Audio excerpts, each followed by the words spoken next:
नमस्कार, prime news देख रहे हैं आप और मैं आपके साथ हूं चंदा यादव। बुलेटिन की शुरुआत करेंगे और बड़ी खबर आपको बता दें, उपराष्ट्रपति को लेकर बड़ी खबर। बीजेपी से होगा अगला राष्ट्रपति। कहा जा रहा है कि उपराष्ट्रपति को लेकर सूत्रों के हवाले से ये बड़ी खबर। रामनाथ ठाकुर पर अटकलें बेबुनियाद है, सूत्रों के हवाले से कहा जा रहा है। तो ये बड़ी खबर आपको बता रही है कि रामनाथ ठाकुर पर अटकलें बेबुनियाद और उपराष्ट्रपति को लेकर ये बड़ी खबर इस वक्त की। हालांकि अटकलें लगाई जा रही है कि बीजेपी के खेमे से ही कोई उपराष्ट्रपति होगा। हालांकि इसको लेकर साफ तौर पर इंकार किया जा रहा है। जगदीप धनखड़ के उपराष्ट्रपति पद से इस्तीफे के बाद ये चर्चा काफी तेज हो गई है कि इस पद की जिम्मेदारी अब किसे मिल सकती है। चर्चाओं में हालांकि कई नाम हैं। कहा जा रहा है कि अगले उपराष्ट्रपति के नाम को तय करने को लेकर जो सूची तैयार की गई है उसमें सबसे ऊपर केंद्रीय मंत्री और जेडीयू के नेता रामनाथ ठाकुर का नाम है। हालांकि भारतीय जनता पार्टी से जुड़े सूत्रों ने रामनाथ ठाकुर के नाम को सिर्फ अटकलें बता रही हैं। सूत्रों का कहना है कि अगला उपराष्ट्रपति बीजेपी का ही होगा। ऐसे में किसी दूसरे नेता का नाम लेना सिर्फ अटकलें मात्र है। दूसरे नेता का नाम लेना, इसके पीछे अभी तक कोई सच्चाई नहीं है।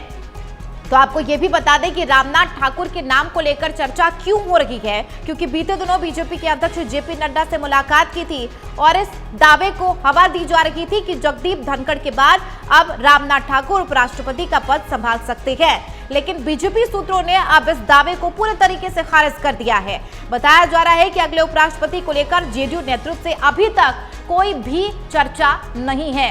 तो ये बड़ी खबर आपको बता रहे हैं। हालांकि अभी तक किसी भी नाम को लेकर चर्चा नहीं है, लेकिन रेस में कई नाम हैं और बीजेपी की तरफ से ये साफ किया गया है कि बीजेपी के खेमे से ही कोई उपराष्ट्रपति होगा। संवाददाता शालू चौहान हमारे साथ फोन लाइन पर हैं। शालू, जगदीप धनखड़ के उपराष्ट्रपति के पद से इस्तीफा देने के बाद लगातार कई नामों को लेकर चर्चा हो रही है। ऐसे में वो कौन सा नाम जिस पर मोहर लग सकती है? शालू, साथ ही उपराष्ट्रपति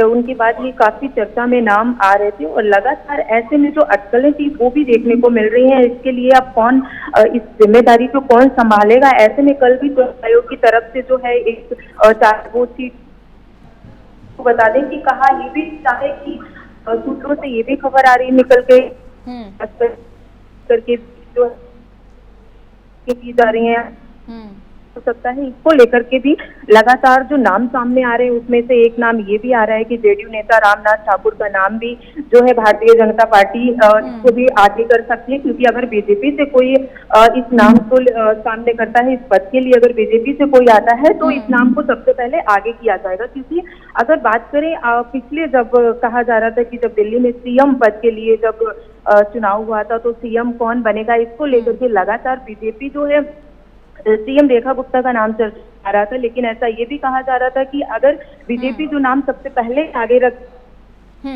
वो बिल्कुल भी नहीं शामिल करती। लेकिन ये पिछली बार से जो है साफ हो गया था कि जो नाम सबसे पहले तय किया जा रहा है, जो लगातार चर्चों में आता है, उनको वो पद दिया जाता है। जैसे कि रेखा गुप्ता का नाम जो है लगातार जब चल रहा था तो रेखा गुप्ता जो है सीएम पद की शपथ ग्रहण की थी और ऐसे में अब ये भी देखना हो रहा है कि उपराष्ट्रपति पद के लिए लगातार जो है रामनाथ ठाकुर का नाम बीजेपी की तरफ से सूत्रों के से जो खबर आ रही वो आगे किया जा रहा है। तो देखना ये होगा क्या रामनाथ का नाम देखिए, ऐसे में अगर ये कहा जाए उपराष्ट्रपति पद के नाम को लेकर तो 6 महीने के अंदर ही किसी न किसी के नाम का ऐलान करना है और 6 महीना यानी कि सितंबर 2025 तक। और ये वो समय है जब बिहार में भी कहीं ना कहीं चुनाव की सरगर्मियां तेज होती हुई नजर आएंगी। तो इस लिहाज से भी ये नाम का ऐलान होना बेहद अहम माना जाता है और कहा यह भी जा सकता है ना शालू की इसका असर जो है राजनीति या फिर कह सकते हैं आगामी चुनाव या फिर सियासी उलटफेर में भी देखने को मिले।